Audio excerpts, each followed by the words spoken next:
అత్యుత్తమర్యాం కులే లక్ష్యంగా నారాయణ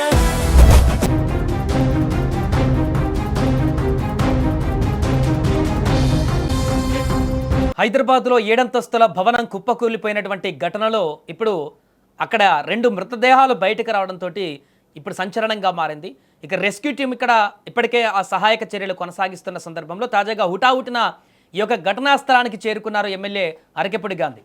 అక్రమ భవనాల నిర్మాణాల వల్లే ఇలాంటి ప్రమాదాలు జరుగుతున్నాయంటూ ఆయన చెప్పడం జరిగింది. ఎమ్మెల్యే అక్కడికి వెళ్ళి అనర్థాలు జరుగుతున్నాయని, భవన నిర్మాణంలో సరైనటువంటి అవేర్నెస్ అవసరం ఉండాలి అంటూ కూడా ఎమ్మెల్యే చెప్పారు. అండ్ అలాగే ఏదేమైనా ప్రమాదం జరిగితే కనీసం అంబులెన్సులు అక్కడికి రాలేనటువంటి ప్రదేశాలు ఉన్నటువంటి ప్రాంతాలలో కూడా ఈ భవనాలు కట్టడం వల్ల ఇలాంటి ప్రమాదాలు ఎక్కువగా జరుగుతున్నాయంటూ చెప్పారు. ఈ ఘటనపైన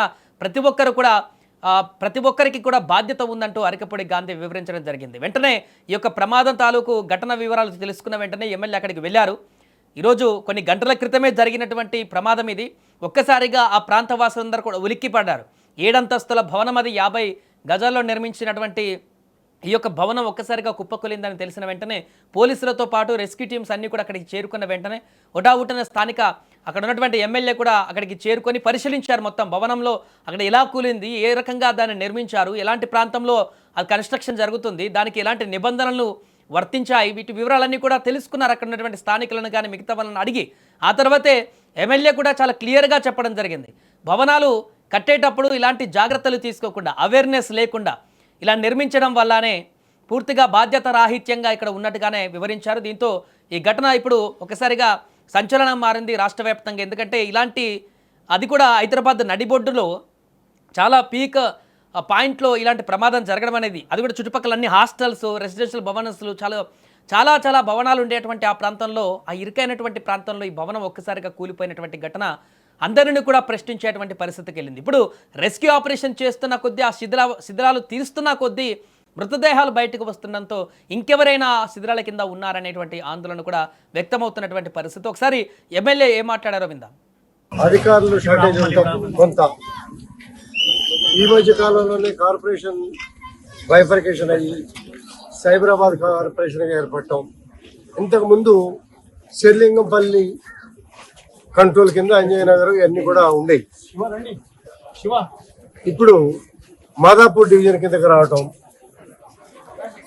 4 నెలల నాడు ఈ కన్స్ట్రక్షన్ ఆపేసిన సందర్భాన్ని కూడా అధికారులు నాకు క్లారిటీకి ఇవ్వటం కూడా జరిగింది.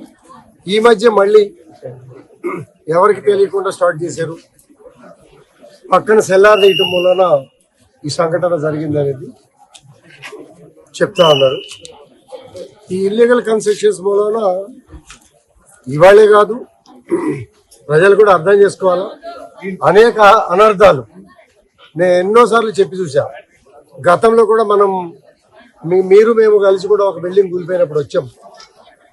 చెప్పి చూసినప్పుడు కూడా స్వార్థం పెరిగిపోవటం, దాంతో ఇల్లీగల్ కన్స్ట్రక్షన్ పెరగటం. ఇవాళ ఆదాయమే మార్గం అనుకుంటున్నారు తప్పించి ప్రాణాలు కాపాడుకోవాలి, అంబులెన్స్ ఎటు రావాలి, ఫైర్ ఇంజిన్ ఎటు రావాలి, ఈ ఏదైనా ఎమర్జెన్సీ సరిపోయినప్పుడు పరిస్థితులు ఏంటనే ఆలోచన, అవేర్నెస్ లేకపోవటం వల్ల ఇటువంటి పరిస్థితులన్నీ కూడా జరుగుతున్నాయి. ఎంత కంట్రోల్ చేసినప్పుడే కూడా మా శేర్లింగల్ ప్రాంతంలో ఒక 5-6 ఏరియాలు ఉన్నాయి. ఈ 5-6 ఏరియాల్లో బాగా విపరీతమైనటువంటి ఇల్లీగల్ కన్స్ట్రక్షన్ నడుస్తున్నాయి. చెప్పాం, సీల్ చేయించాం, కూలగొట్టాం. అయినప్పటికీ కూడా ఒక క్రమశిక్షణ లేకుండా, ఒక పద్ధతి లేకుండా ఇటువంటి కార్యక్రమాలన్నీ జరుగుతాయి. లాస్ట్ టైం జరిగిన సంఘటనతోనే అది కూడా ఏంటి, పక్కన సెల్లార్ తీయటం వలన జరిగింది. ఇది కూడా సేమ్ సిచ్యువేషన్. ఇటువంటి వాటి పని చేసుకునేటప్పుడు కూడా సైడ్ బిల్డింగ్లు ఏమైతే ఉన్నాయో స్ట్రెంగ్ చేసుకుని పని చేసుకోవాల్సింది బాధ్యత. చనిపోయారు, ఇప్పుడు బాధ్యత ఎవరు తీసుకుంటారు? సిఎంసీ అధికారులు తీసుకుంటారా లేకపోతే ప్రభుత్వం తీసుకుంటారా? మా అందరిది బాధ్యతే. అధికారుల మీద, మానవత్వం మీద మీది కూడా బాధ్యతే. ఇది తప్పిదాలు. మనం ఎన్నోసార్లు పిల్లలకి మంచి చెప్పడానికి ప్రయత్నం చేస్తాం. కొన్ని తప్పులు జరుగుతాయి. అటువంటి తప్పుల్లోనే ఇది భాగం. తప్పు కాదనేది, లేకపోతే మేము బాధ్యులం కాదని మేమేమి తప్పించుకొని పరిస్థితి ఏం లేదు. మా బాధ్యత కూడా ఉంది. అధికారుల మీద చర్యలు తీసుకుంటారా? సార్ కేవలం అంజయ్ నగరే కాదు, గతంలో మీరు చూస్తుంటారు. నేను ఇప్పుడు మీరు అడగటమే కాదు, నేను మీకన్నా ముందే చెప్పాను. మా దగ్గర 6-7 ప్రాంతాలు ఉన్నాయి. అదే సార్, ఈ 6-7 ప్రాంతాల్లో మాత్రమే జరుగుతున్నాయి. అన్ని ప్రాంతాల్లో జరగట్లేదు. కొన్ని కాలనీల్లో యూనిటీ, కంట్రోల్, అసోసియేషన్ ఉండి మా దగ్గర ఇల్లీగల్ జరగటానికి వీల్లేదనే నిబంధనలు పెట్టుకున్న చోట క్రమశిక్షణగా ఉన్నాయి. స్థానికులు ఫిర్యాదు చేసినా కూడా అధికారులు పట్టించుకోలేదు. కనీసం గ్రౌండ్ లెవెల్. ఒక నిమిషం. ఈయన మా సూపర్వైజర్ సార్, నేను ఇందులో రెసిడెంట్ రామకృష్ణ, మిమ్మల్ని కలిసాను సార్. సహా అన్నీ ఉన్నాయి. మనోళ్ళు ఎవరు రాలేదు, ఎవరు పట్టించుకోలేదు. బిల్డర్కి నేను పెట్టిన వీడియోస్, మెసేజెస్ అన్ని నాకు ఈయన మా సూపర్వైజర్. మనోళ్ళు ఎవరు రాలేదు, మాట్లాడలేదు, దాని గురించి విచారించారు. 50 గజాల ప్లేస్ 7 ఫ్లోర్స్ కట్టారు సార్. మళ్ళీ సేమ్ పక్కన ఇప్పుడు కనిపిస్తుంది మనకి అలాగే. ఒకళ్ళని నిందించడానికి కన్నా అక్కడ 30 ఉన్నాయి. 30 ఉన్నాయి. ఎందుకంటే రెక్టిఫై చేసుకోవాలని కోరుకుంటున్నాం మనం. 100% రెక్టిఫై చేసుకోవాల్సిన బాధ్యత 2 వీలర్ వెళ్ళలేక లేదు సార్ దాంట్లోకి.